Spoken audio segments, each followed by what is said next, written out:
Welcome into 49ers Access. My name is Sterling Bennett. We got some massive Deebo Samuel updates with a trade potentially coming as soon as this weekend. Also, could a former 2020 first-round pick be re-signing with the San Francisco 49ers this offseason? And finally, a really important Dre Greenlaw update coming your way on today's show. So stick around. Don't forget to like, share, and subscribe. And let's kick things off.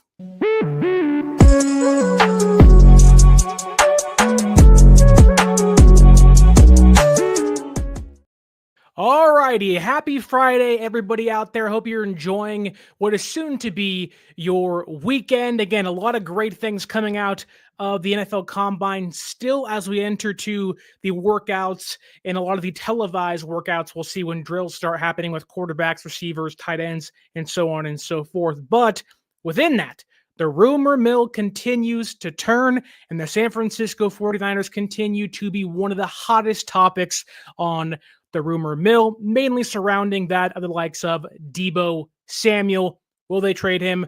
Will they not trade him? Will they have to cut him? Who could be a potential destination for him in 2025 in the next month or so when they actually have to move off of him this offseason? But before we get to that, I want to talk about two very minor updates, one of them being about Dre Greenlaw. And I think a lot of Niner fans will love this because I can tell you now, if there is a impending free agent on this team that almost everybody collectively says has to be re-signed this offseason, it is Dre Greenlaw.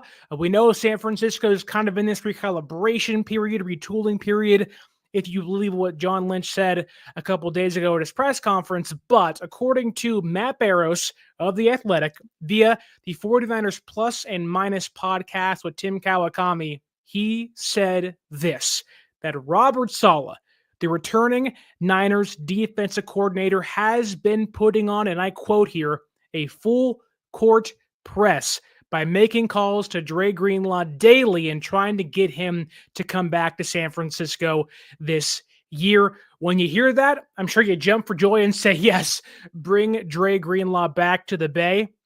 There's unfinished business, and it certainly feels like Robert Saleh feels the exact same way. Hey, Dre, I'm back.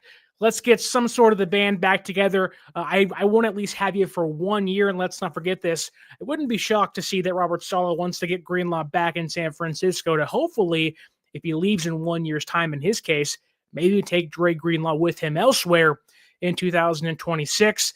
So there is an effort, a full court press effort to get Greenlaw back in the red and gold this coming season. However, is it the right move to bring back Dre Greenlaw? Emotionally, yes. Energy-wise, of course. Everything about Dre Greenlaw is everything you want a San Francisco 49er to be. Dre Greenlaw really encompasses everything Kyle Shanahan and John Lynch and even Robert Saleh look for when they're drafting or trying to sign players. Yet the injury is a major concern. I have told you plenty of times, an incentive-laden deal, $6 million. If you want to make 10, we can get you there, but you got to prove to us that you can stay healthy for an entire year. Although, if you believe what Barrows is saying here, he also says that Dre Greenlaw will likely still hit the open market, which again could help San Francisco in their case to get Greenlaw on a relatively cheaper deal than what he may believe he should get in free agency. But I'm just not sold on the idea that, one, San Francisco needs to put together a full court press to retain Dre Greenlaw. I also don't believe that the Niners should really put all their eggs in one basket in the case of trying to bring back Dre Greenlaw. If it happens, awesome. He's obviously a player you want to have back. He's a leader. What he brings to your defense, you saw this past year when he wasn't out there, not very good. When he was playing for 34 snaps, that defense looked like a top 10 defense once again. So the impact is certainly there when Dre Greenlaw is healthy. However, you just don't know.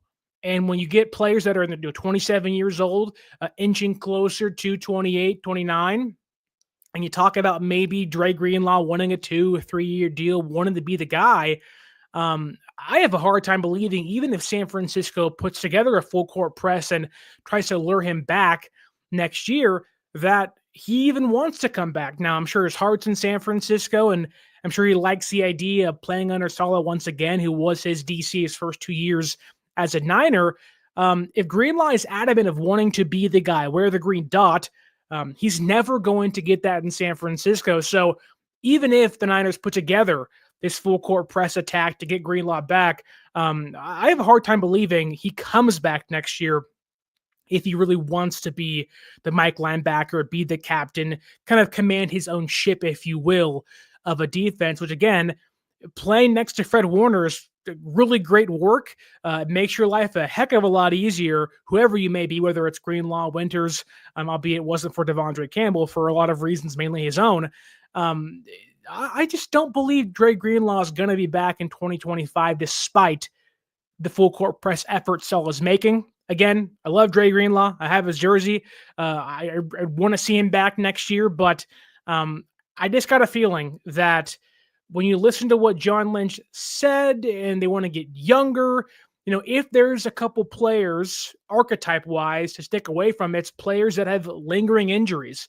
And despite you liking Dre Greenlaw a lot, there are lingering injuries. And although John said he wants to bring back Dre too, and they're working on things and they want to get a deal done before free agency, and I think they're being honest.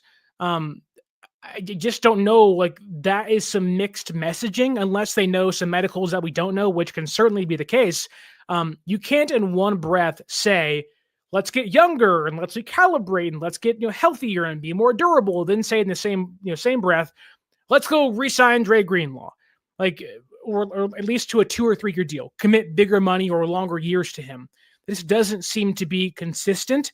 And I'm not sure for the San Francisco 49ers, it's wise to preach both things at the exact same time. Although, again, getting Greenlaw back would be awesome to see in 2025, which brings me to kind of a similar topic, which this comes of the way via ESPN. And during this time of the year, whether it's ESPN, Fox, Bleacher Report, even local places, your fan-sided, your Sports Illustrated, it's mainly the fan side of things with them, they toss things at the wall consistently. They just say, this guy and that guy and this guy and that guy, all these guys make sense. Cut this guy, cut that guy. I think I have seen Grant Cohn, for you may like him, may dislike him, whatever. To his credit, he is a hard worker. And every single day, it's the San Francisco 49ers should re-sign Dre Greenlaw. The very next hour, it's why the San Francisco 49ers should not re-sign Dre Greenlaw. A lot of that's happening during this offseason. So you see some crazy things tossed out there at the wall.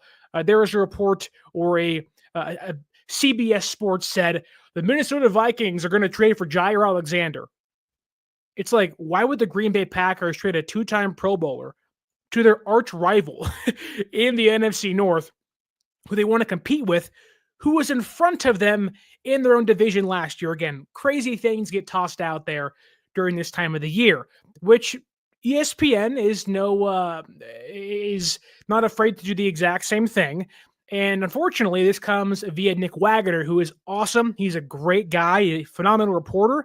And when they were talking about who could be a player that needs to change the scenery in 2025, you'd be very shocked with who Nick Wagoner reported and said could be a player that could want to be or could need a change of scenery. ESPN's Nick Wagoner believes former 2020 first-round pick defensive tackle Javon Kinlaw needs a change of scenery, and returning to the San Francisco 49ers would be a good move for him. I'll use the entire quote here for you so I don't mislead you here. It says, the Niners would welcome Kinlaw, who was slated for unrestricted free agency, back as part of their interior rotation if the price is right. The 2020 14th overall pick, Kinlaw was finally healthy for a full season in 2023, and he had some moments in big spots, finishing with 25 tackles, 3.5 sacks, and 3 passes defensed. But for him to have the chance to fully flourish, he probably needs to go somewhere where he can start and play more snaps rather than backing up Javon Hargrave, or whoever else they keep in San Francisco. Again, really weird. I have a hard time believing that, like, when you hear what Nick Wagner says, that Kinlaw needs a change of scenery and returning to the Niners will be good for him. That don't mean it'd be good for San Francisco. Again, you cannot preach getting healthier, getting younger, and then saying, hey, get Javon Kinlaw back, who I like Kinlaw. He's unfortunately most known for his beef with the aforementioned Grant Cohn, which in retrospect is pretty sad and also pretty funny. If you have a sense of humor like mine, which is somewhat twisted. Kinlaw was supposed to be the DeForest Buckner replacement, was supposed to be the next, strong interior defensive lineman that can go get to the quarterback and, be a good run defender. But unfortunately, chronic knee issues, multiple knee injuries, could never stay healthy, and ultimately was right to be let go. Didn't pick up his fifth-year option. You can kind of tell there was this, maybe I kind of, wore up my welcome here to a certain degree. Javon Kinlaw should not be a San Francisco 49er in 2025.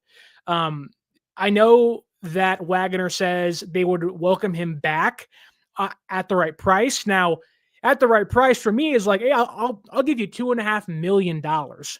I'm not giving you 4. I'm not giving you 5, because the odds are you play 6 games, you get hurt again. And I know he's been healthier in recent years, and maybe there's more reason to believe that only 27 years old defensive tackles usually peak a little later in their career.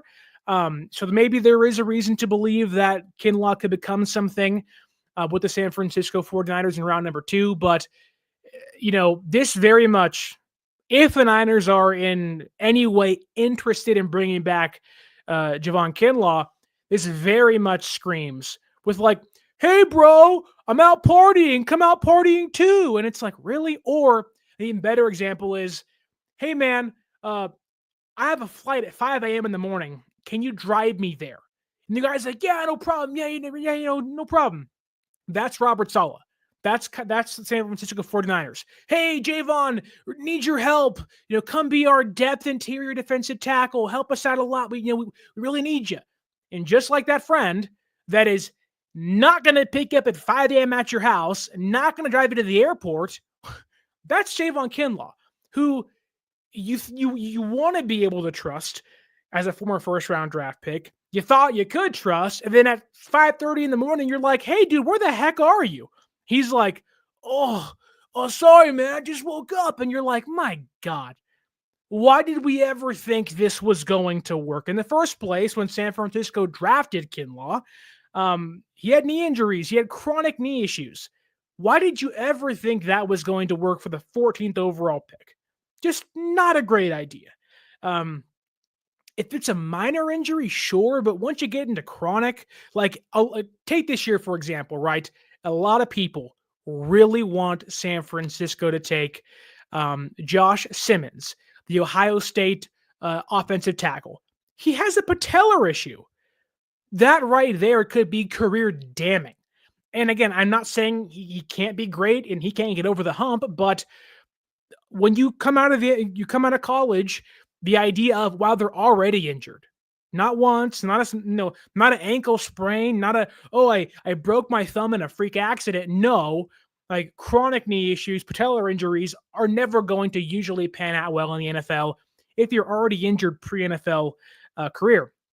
So he's already shown to not be reliable. But let's just say that for the sake of conversation, the San Francisco 49ers are attempting to, because Saleh had him in San Francisco in 2020. He brought him to New York a couple years ago with the Jets. So let's just entertain the idea. Who is Javon Kinlaw in 2025? Not very good. I'll tell you that, for example. If you go to his PFF last year, he played 695 snaps. So pretty good number. He was really healthy last year. He played in 17 games. So maybe maybe his knees have caught up and he's feeling better. His health is there. Like, there is more positive notes to say for Javon Kinlaw's health in more recent years than his Niners tenure, albeit, and if you have Niners luck, he'll get hurt again in his first game back. Fingers crossed if they sign him, that doesn't happen. But played 17 games, just under 700 snaps, he had 30 total pressures, he had 5 sacks last year. He had 27 tackles. He had a 15% missed tackle rate, which is actually pretty good. He had 24 run stops. Really improved as a pass rusher, 68.2 pass rushing grade. However, that run defense grade is still atrocious. Again, the idea of signing Javon Kinlaw, in theory, with who he is now, isn't as bad as it was when he was here in San Francisco the first time. But again, going back to what John Lynch said, you want to get younger, you want to retool, recalibrate. Javon Kinlaw, and even to a certain degree, Dre Greenlaw, in the injuries they have, are usually people you want to stay away from. There's a big reason as to why, and Niner Media points out Arik Armstead here, who had plantar fasciitis. I get there was a high salary cap hit. They wanted to free up some money, but they were okay moving off of Arik Armstead because of the plantar fasciitis. He had the injury. You're older. You're aging. You're never healthy. And maybe there is this, things have changed. The winds have come for Dre Greenlaw. But if you're going to bring back Javon Kinlaw, you're going to bring back Javon Kinlaw. You want to bring back Solomon Thomas too, who last year played 460 snaps, had a pass rushing grade of 61.2, had a 41.5 run defense grade. Like, I'm not of the idea that, to me, recalibrating doesn't mean re-signing failed draft picks. You're going to bring back Ambry Thomas next year. You're going to go sign, Jalen Hurd and, all these guys that, you thought could be something but aren't. And again, not to say Kinlaw couldn't be something now. It's just, I think San Francisco needs a fresh start. This is one of the deepest defensive tackle classes ever. We're talking 6 rounds of oh my God. Sterling, look at that guy's butt. He's a dense mother, and he's going to get at that quarterback and stop the run with ease at the NFL level. You talk about, again, recalibrating, retooling. You don't bring back failed. This is like when San Francisco had signed Kerry Hyder. Oh my God, 13 sacks, 10 sacks in 2020. Ho-ho! Goes and gets a big contract elsewhere with the Seahawks. Fails there. They bring him back and becomes a practice squad rotational piece. And I get he was older at the time, but it's why? What are we doing? Don't try to retread things that don't work. And Kinlaw didn't work the first time. I'm not erasing the idea it couldn't work this time, but I just don't like the prospects of re-signing players that, maybe have a bitter history here, or maybe in Kinlaw's case more specifically, just really haven't been reliable in their time. Yes, he'd be playing on grass, but maybe the turf in a way kind of helped him in MetLife, albeit would be odd. But, you look at what Kinlaw has been. He had relatively nice year in 2023 with San Francisco. But again, the run defense was so bad. Last year, to me, was his best year overall. Had his best run defense grade in his entire career. Similar pass rushing grade, although a pretty bad tackler last year when it came to comparing his 2023 and 2024 seasons. You could argue maybe he's hitting his stride at the age 27. And maybe you have Saleh say, nope, I want him back. That's my guy. I'll make him the 4th interior rusher, be a rotational piece. But when you look at what San Francisco can do, they need to find run defenders on the interior. They have to. And while that can certainly happen in the first round this year on the defensive tackle market, maybe you bring back DJ Jones, albeit Kinlaw will be a heck of a lot cheaper. Maybe there is this idea that, if Hargrave is released and can't be brought back, maybe Kinlaw is an option. But again, I would Kinlaw feels like a player that signs with the Detroit Lions or the New York Giants, or in a way, maybe even the Los Angeles Rams. I just don't like the prospects of bringing back Javon Kinlaw. Even if he is going to play well, I just don't think he's worth any risk. San Francisco really isn't in a money crunching phase, but they are in a let's save some money phase, and I just don't want to waste money. I'd rather take a chance on a 21-year-old, 22-year-old defensive tackle around 5 than Kinlaw, because at least that player has some youth. There's some potential there. Even if Kinlaw is going to be, let's say Kinlaw plays 15 games next year and gives you a very similar season to what he was what he had in 2024 with the Jets. That's cool. But I don't want to commit $6 million to a player that this really has never been not really a fit, never played well. And look, let's say in the first round they get lucky and it's Mason Graham or it's Kenneth Grant or it's Walter Nolan or it's one of these guys, James Pierce from Tennessee, albeit I don't think that'll happen. But let's say they get one of these top guys. If Kinlaw is your 4th defensive tackle, okay, it's fine. Which seems to be the case in regards to what Wagner's pointing out to, but I have a hard time believing they'll welcome him back. And yes, Kinlaw sounds like a saint. I can very well see him going the Chase Young route, go to New Orleans. He'll be part of that just terrible dead cap they have out there, which I think Kinlaw can be a good player still, but maybe it's the stench of his name that keeps me away, and maybe I'm being too jaded towards him now as a player. However, it just, would you want to bring back Javon Kinlaw? I don't think I would, but tell me down below. Maybe you want to bring back Javon Kinlaw and are open to the idea of it in 2025. However, the run defense is still pretty bad. If you go back to his rookie season and his sophomore season, his run defense grade was 46.9 and a 46.6. This past year with the Jets, 50.8. Even in 2023 with San Francisco, when they go to the playoffs, they're playing Philadelphia in the NFC Championship game, Kinlaw was getting tossed around by Philadelphia's offensive line. Now, man, I just wouldn't sign myself up for that. And again, maybe there is a prospect where he's better than he is, but just when I hear that name, he can come back to San Francisco. It's like, no, please don't let that happen. Don't make that happen. Don't put that evil on me, Nick Wagner at ESPN. I don't want that here. But first off, I want to let you know, before we get to the Deebo Samuel conversation, which is why it came here, it's over the thumbnail, I want to let you know to use the promo code right here on, is it your left, your right, whatever it may be. It's on my left. Promo code 49ers Access, 49ERSACCESS at SeatGeek.com and save yourself $20 off your first purchase, whether it's a baseball game, an NBA game, you want to pre-order some football tickets this summer, or even go to a concert with your family.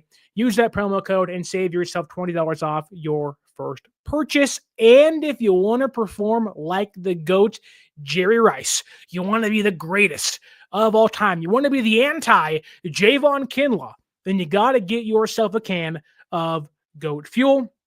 Whether you're an athlete like Rice or Kinlaw was, or a normal person like myself, GOAT Fuel can bring the best out of every single one of us. Click that link down below and grab yourself a can of GOAT Fuel to feel like the greatest of all time, and save yourself 10% off your purchase by using my link in the description. Okay, let's get to the meat and potatoes of today's show. Let's put away the small rumors, put away the potential things that could happen, and let's get to something that it seems like is going to happen, which is a massive shock to me, and I think everybody else in the football community, that being a Deebo Samuel trade.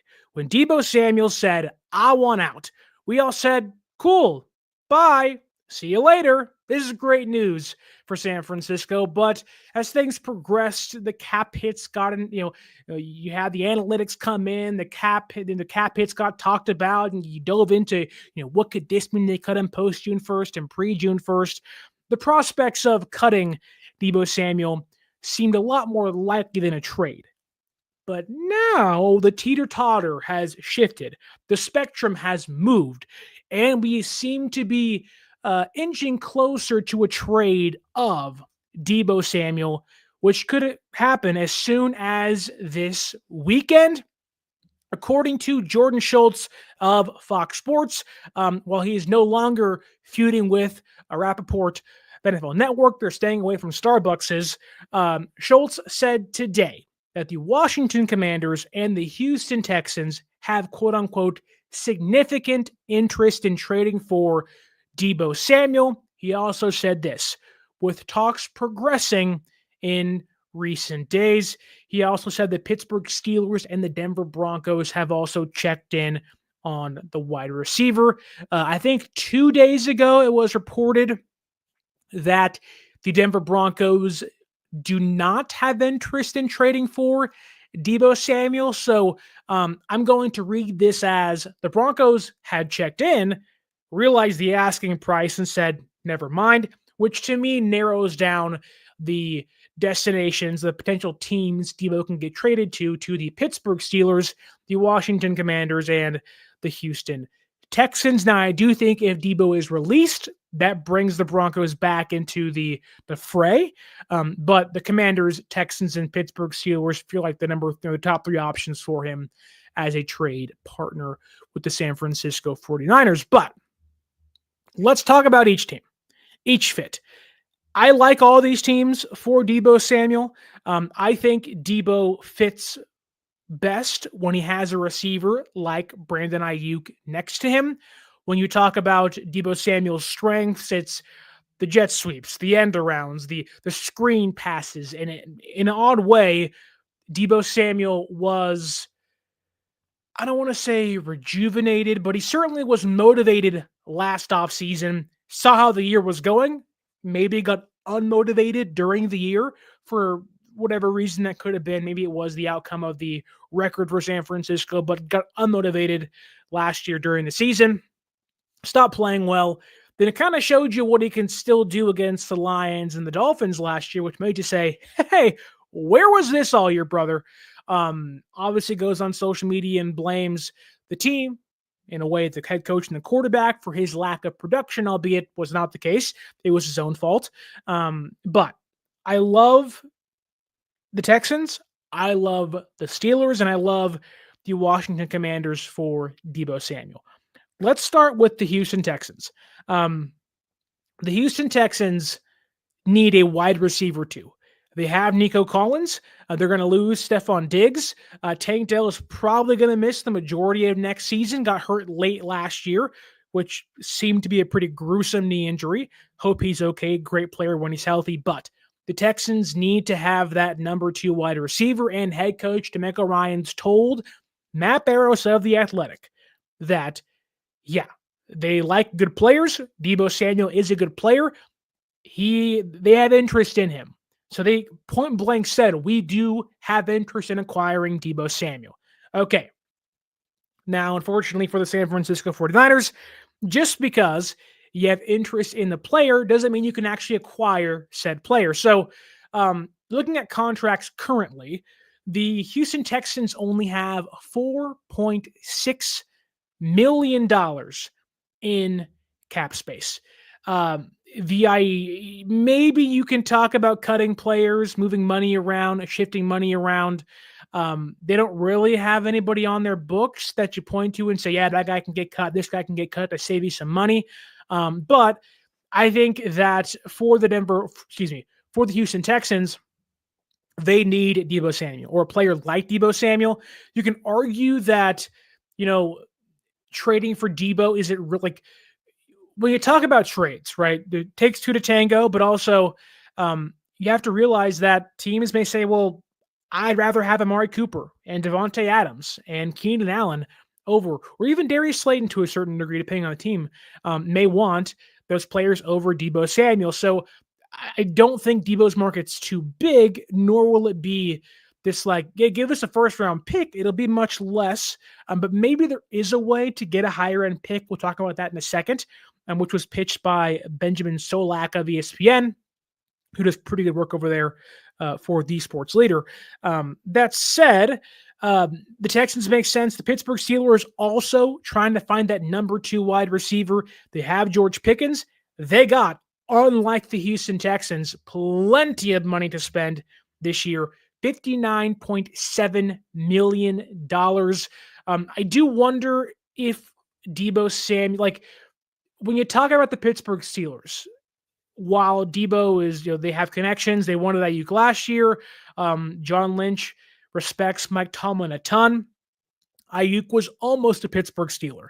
At the last second, Shanahan races upstairs and says, no, he'll sign. I could see maybe them saying, okay, if we can't get Aiyuk, what about Deebo Samuel? But the Pittsburgh Steelers are a more interesting case because, the Commanders have their quarterback. The Texans have their quarterback. The Steelers don't have their quarterback. Now, the rumor mill is, the tea leaves say it's Justin Fields. That'll be their guy. But you don't know, and maybe that can sway them to not want to get Deebo or not pay high for Deebo, but they have plenty of money. They could fit Deebo's contract in their books this year. And I think could be open to an extension, albeit I don't know what Deebo wants for an extension. He hasn't really talked about money. It's been more of an opportunity issue, but maybe he wants to get paid again after this year's over with. In May, view this as I'm not getting the opportunity in San Francisco, surrounded by Christian McCaffrey and George Kittle, Jennings, Pearsall, and whenever Aiyuk comes back, maybe Deebo views this as if I can go somewhere else for 1 year and get the opportunity, play in a good system, I can build my market value back up, then hit the market next offseason and get paid big again. I think of the 3 teams on here, I think the Pittsburgh Steelers are more prone to give Deebo the opportunity over a team like the Texans, where Deebo is the number 2. I think the Pittsburgh Steelers, if Fields is the quarterback, would play a heavy screen game, end around game, would kind of feed Deebo. We saw in previous years, they had Cordarrelle Patterson. They want to run the rock. They're maybe losing Najee Harris. So acquiring Deebo Samuel can make some sense. I think between Houston and the Pittsburgh Steelers, the Steelers are much more of a favorite for Deebo. They have the money. They have the need. The quarterback fit could also make some more sense. And for Deebo's case, I also am not sure if he has any leverage in these trade negotiations. Like, could he say no? Like, Papa J says here, what about the Raiders? Let's say the Las Vegas Raiders, Pete Carroll and Tom Brady come calling, Spy Tech come calling, and they're like, hey, you know what? We didn't get Matthew Stafford. We're going to sign Russell Wilson. We're going to get Sam Darnold. We also want Deebo Samuel. We have Brock Bowers. We want to get the kind of number 2 receiver in our offense. What would Deebo say? Let's say of the 3 teams that want Deebo Samuel, could the Raiders offer the most? Could they say, hey, we'll give you a 4th round pick? And San Francisco's like, yes, let's do that. And Deebo's like, I ain't playing there. I don't know how much leverage he has. I would assume because he asked for the trade and they're giving him the permission to go out there and seek a trade on the market. And John Lynch kind of saying there is no hard feelings. They're going to honor his request. I don't think they would try to burn Deebo like that. Although business is business. And if some team says, we'll give you whatever you want here, blank check, although that's not going to happen, they'll give you a higher end pick compared to what the Texans and Pittsburgh can give you. I don't think Deebo would go to anybody team. I think the Texans and Steelers and Commanders are kind of who he wants to go to. They're, Deebo is searching for a trade. There's a reason why you hear the Texans, Steelers, and Commanders. Those are probably teams he wants to talk to, right? So I think of the 3, Pittsburgh makes the most sense, but that does not leave out the Commanders just yet, because the Commanders, like Pittsburgh, really, really wanted Brandon Aiyuk last year. Not sure exactly what the compensation would have been, albeit we heard that San Francisco wanted the 1st round pick for Aiyuk last year. Nobody offered that, which maybe the Commanders wanted to give a high-end number 2, which they had last year, picking at number 2 in the NFL draft in the first round. They have the quarterback. I'm sure Deebo Samuel watched and heard Brandon Aiyuk rave about Jaden Daniels in the preseason and in the offseason, and also saw what he did during the NFL season. Um, you know, uh, I would like to think Deebo's like, hey, they have Terry McLaurin. They're losing Diami Brown. It seems like this offseason I can fit there really well. They're an up-and-coming team. Um, I'm sure there may be an opportunity for revenge if he wants to play San Francisco again in the playoffs next year. They can both get back there and match up. So, maybe that's an opportunity. The Commanders have plenty of money to spend. I think they have the most or the second or one of the top tier salary caps. They have, if I can see here, they have $81.9 million. What is that, like third in football behind the Raiders and behind the Patriots? So they have the money. They have the need. I'm a little curious as to how Adam Peters does business and would do business with the Niners, knowing how John Lynch operates. Maybe he'd play hardball as well. I think, like, if I had to conjure up a trade, because Renee asks here, what could the Niners get for Deebo Samuel? A 4th-round pick or a 5th-round pick? Maybe. I am of the assumption that if you're looking for draft pick compensation this year, you want the instant gratification of trading away Deebo Samuel. You are probably looking for a day 3 pick, maybe a late 5th rounder, probably a 6th rounder. Maybe you can get a 6th and 7th, but I think that 6th round pick is probably what is likely at the moment. That said, and I know Michael asks here, Panthers and Titans, what about them for Deebo? I don't think the Titans want to pay another receiver big money. They're already paying Calvin Ridley that. Burks can never stay healthy. They're probably not going to draft Cam Ward. At least that's not what I'm understanding of.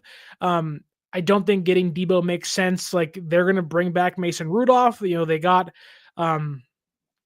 Will Levis.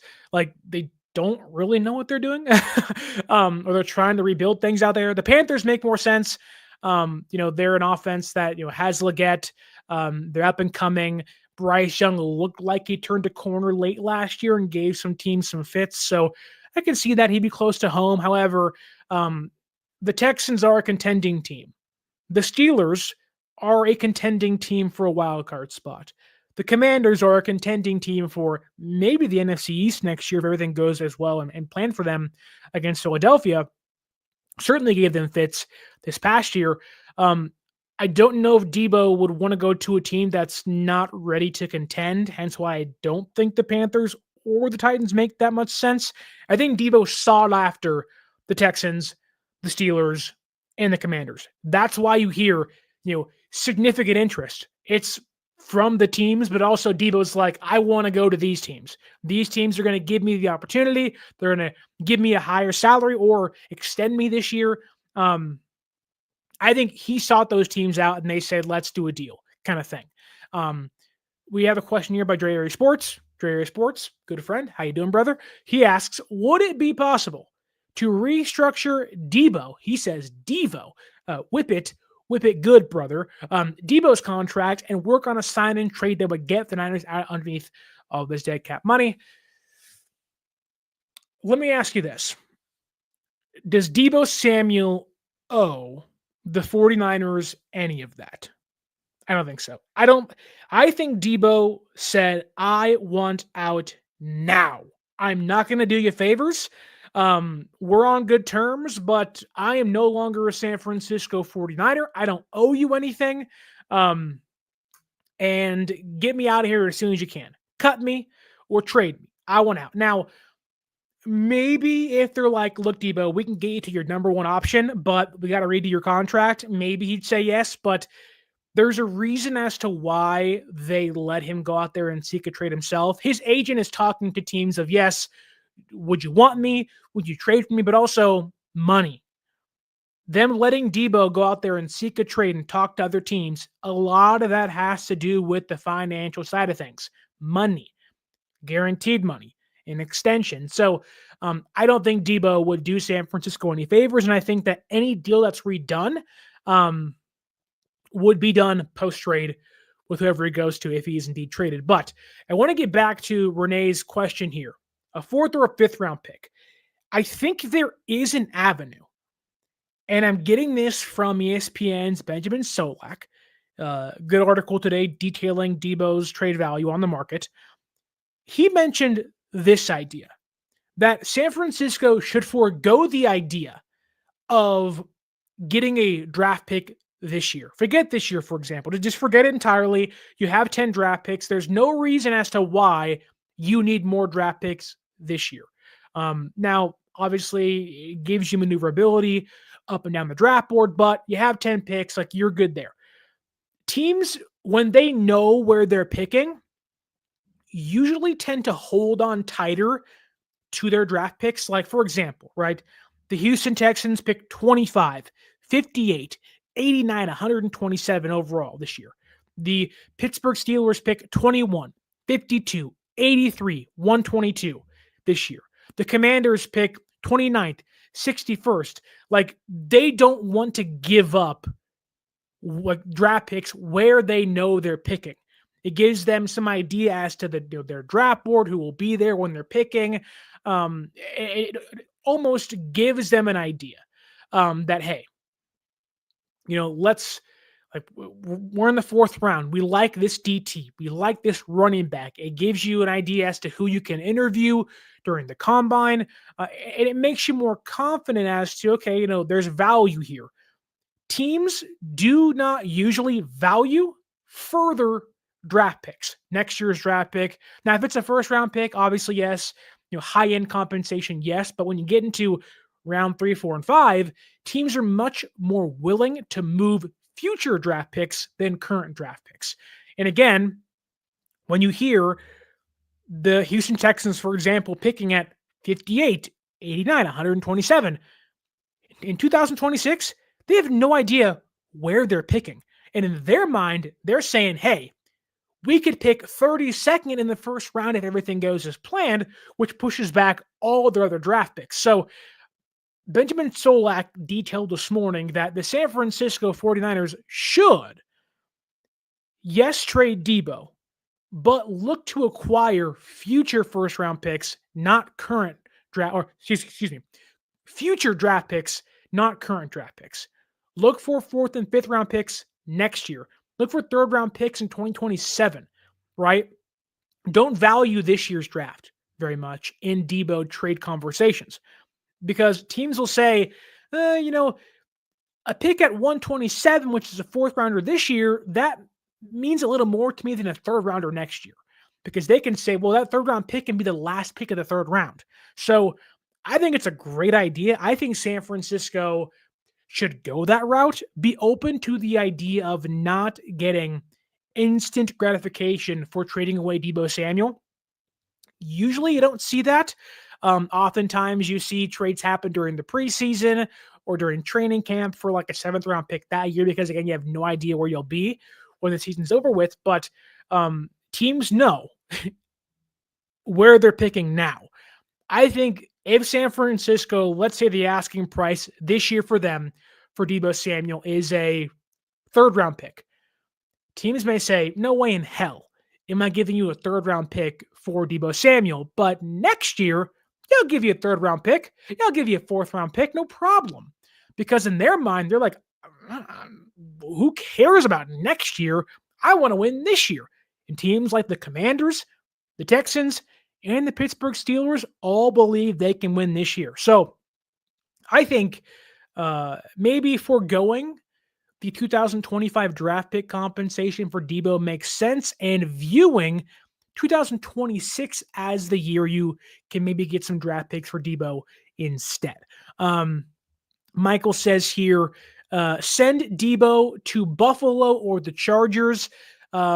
Buffalo, I'm not sure what their cap situation is. The last time the Bills traded for a receiver was Amari Cooper last year. Things didn't go as planned. There were some injuries there, didn't play great. I don't think he fits. They just re-signed Khalil Shakur this offseason. They just drafted Keon Coleman. I'm not sure if they have a fit for Deebo Samuel. The Chargers make a little more sense. I'm one of the few people that believe that. I think the Chargers were one of the teams poking around Brandon Aiyuk earlier this offseason, last week or so, albeit there's no confirmation there. I think they do want to find, the underneath guy. Deebo makes sense. I just don't know if they want to give big money to him or extend him. But Harbaugh, Niners, obviously there's some connections there. But my bigger question is, when can a deal take place? We all know San Francisco wants to avoid giving Deebo Samuel that roster bonus this year. They want to avoid a higher cap hit this year. They want to carry over as much cap into next year and avoid losing $15 million this year. Jed York is like, I don't want to pay a player who's not going to be here $15 million. All that makes sense. And we got a rather interesting report maybe a few hours ago from ESPN or NBC Sports. NBC Sports is Matthew Berry, former ESPN fantasy football guru, now NBC Sports fantasy football guru Matthew Berry. He said this. He's putting together his late night total rumors at the Combine column. Said it'll come out next week. But one of the rumors that he heard was that maybe the San Francisco 49ers will trade Deebo Samuel very soon. He said multiple teams are interested, and the Washington Commanders are one of them.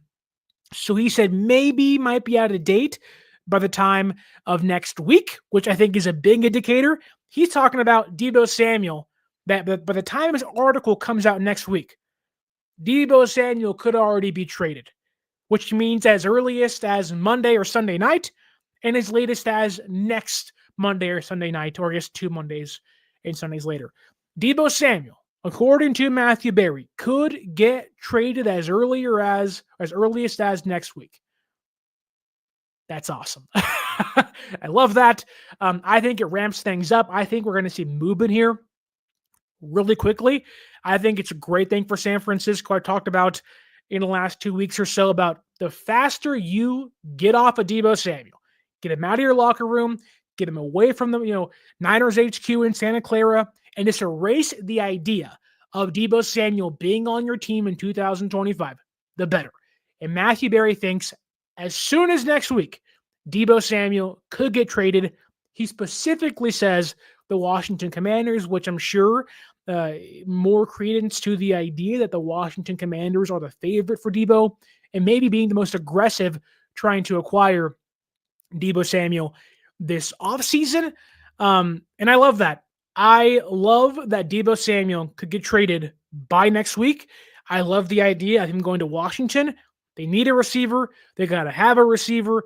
The money fits. The draft pick compensation works. For example, you go to this year for Washington, they pick 29th, 61st, I think 79th, 148th, 207th, 238th, and 250th. There's so many picks you can have there. Again, if you want to go to 2026, it's not set in stone just yet for them, but I think the Commanders and the Pittsburgh Steelers are, to me, the two favorites to land Deebo Samuel. And I think that it's going to happen soon. San Francisco, if you look at what San Francisco is doing this offseason, they avoided having to extend Lenore during this time period pre-free agency, did it during the year. They are trying to get Brock Purdy's deal done in April-ish. They want to get that thing done out of the way, right? They want to move on here. They are trying to get George Kittle signed. Whether it's during training camp, they're going to get that deal done preseason too.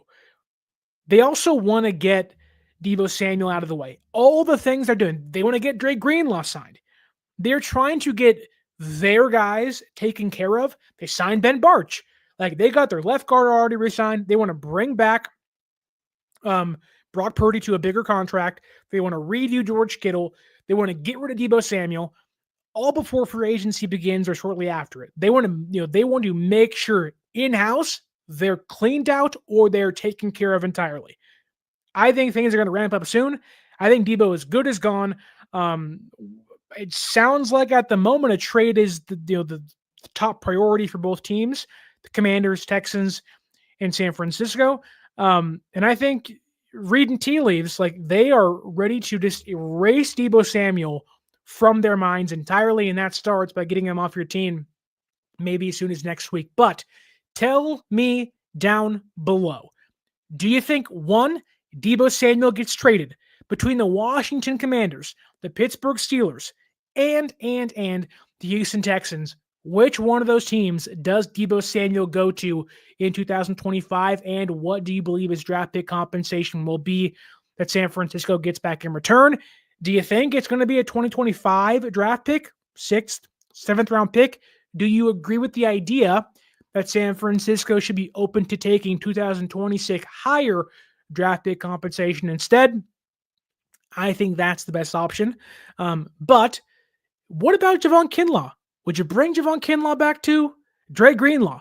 Are you open and all for the full court press approach of trying to bring back Dre Greenlaw? Tell me down below in the comments what you think.